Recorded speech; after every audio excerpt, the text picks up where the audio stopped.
Hello everybody, this is Joe Chambers from Chambers Custom and 1911 University, bringing you another mathematical review. This time we have a gun that we're calling the 1964 Bronze Cup. Here's a look at the gun. This gun came in from a client friend of mine. He was here visiting and he was like, hey, would you like to keep this gun and do a review of it for Patreon? He's also a patron. I said, sure, yeah, let's do that. It's a standard gun from this particular company from back in the vintage years. He's added some really beautiful grips to it, made of a white material that is fairly expensive. So let's get into the numbers and the description of this gun. Over the years, a lot of people have asked me, you know, what do you think about these guns for bullseye guns, for competition guns, blah, blah, blah. And, you know, if you understand why we call it, you understand why we call it the Bronze Cup, but also, you know what the real name of the gun is. The gun was originally built by the company that made these as a sort of kind of competition entry gun. They weren't ever, to be totally honest with you, very accurate right out of the box.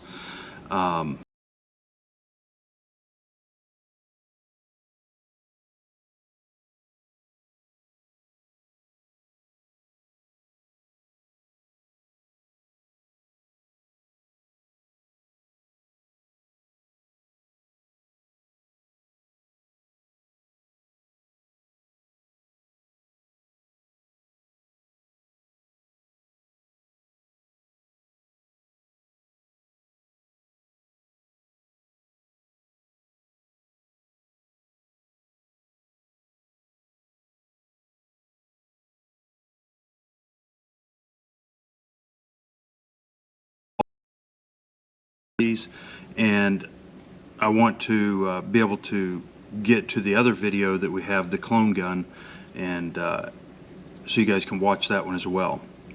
Bushing ID 582, barrel OD 579, so we have a difference of 3 thousandths there. The big deal is the bearing surface inside this bushing has been diminished. It's been reduced to 55 thousandths. This isn't something that we've talked a lot before about in the past, but that bearing surface inside the bushing needs to be at least 125 and as long as 140 if the barrel locks up properly.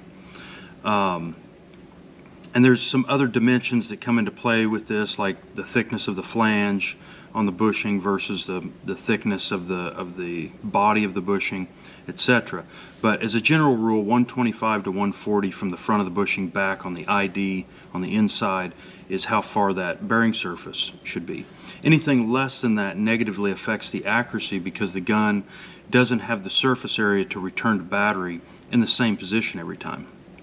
So that, and I don't know if that was done after the fact. You know, in the past 57 years this gun has been around. Somebody could have fit a new bushing and that's the way they did it.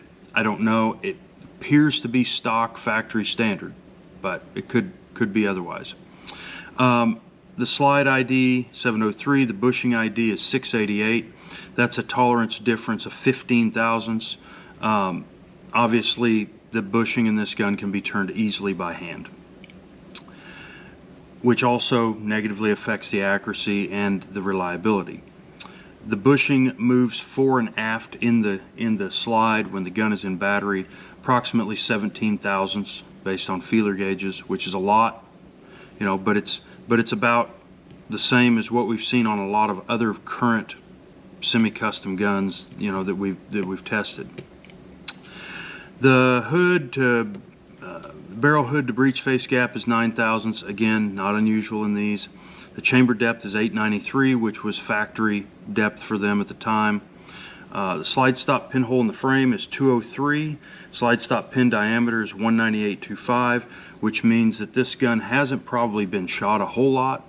Otherwise, the slide stop pinhole in the frame would be worn a lot more than it is.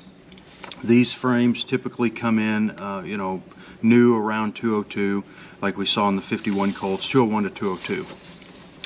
The extractor length is proper. It's at 2.249. It does have about 8 thousandths fore and aft movement of the extractor when it's in the slide. That's not unusual on these guns because the firing pin plate is fit so sloppily.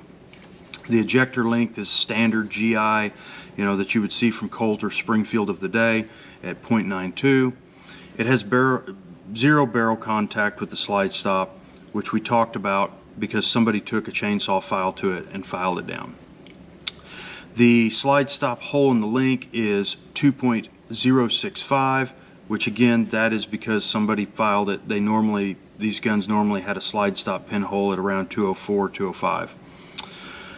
Barrel leg height is 98 and 95.5 with a link bridge thickness of 94.5, difference of 1 to 3.5 thousandths depending on which leg you're measuring. But again, all of that is speculative because somebody clearly got a hold of this gun with a file and changed all of those dimensions. If I had to guess, I would say these legs probably started out around 100 and then they were whacked on. The slide to frame fit, we have 8 1/4 thousandths tolerance side to side, so it's typical.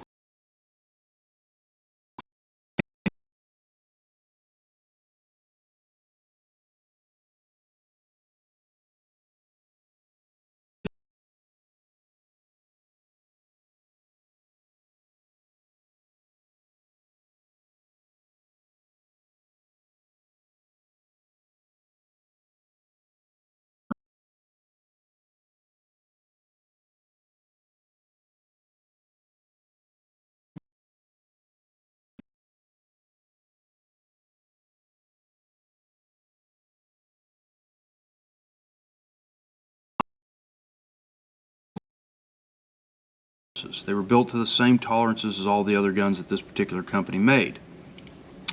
Vertical impact surface is a little bit big on this gun, which did surprise me, but it's still hitting, so it's hitting because the link is filed incorrectly. Trigger pulls 4 pounds 2 ounces on NRA certified scales. The disconnector is a little bit short, which again is not uncommon for this vintage of gun. A lot of these guns, they had their disconnectors messed with by somebody because they felt like that would, cause the trigger to be better. It didn't. It is what it is. The sear is an unmodified drop-in part from the factory, and it measures basically what they all measured in the high 760s, 767. And then the hammer hooks, they've actually been dressed. They're 18.5 thousandths. Normally hammer hooks in these guns are closer to 24. So again, we know somebody's been in there doing a little work to this gun. Overall, these guns are not bad guns for what they are. They're loose. You can hear it. It rattles. That's okay. That's part of the gig. We know that when we get one. A lot of people consider these guns to be great for base guns. I personally don't believe that, because I would rather start with a brand new gun, brand new parts, a frame and a slide that have to be fit together. But a lot of people like the idea of having one of these guns with the unique rib on the top and the old school adjustable rear sights on the back. People love the roll marks, the very classic 60s roll marks from this company that are very popular, very, very small on the ejection port side. People dig them.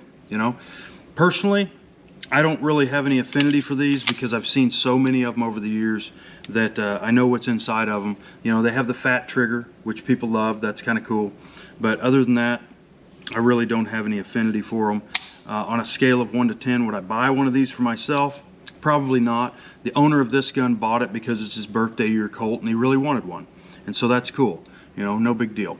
But yeah, there's the math behind the gun. They're not incredibly accurate. They can be reliable, but depending on the ammo you're shooting. But if you're looking for a good base gun and that's the style you want, yeah, they're reasonable to pick up. Personally, based on the math, it doesn't do anything for me. So, I'm Joe Chambers with 1911 University, and remember, math don't lie. 3.14 is always pi.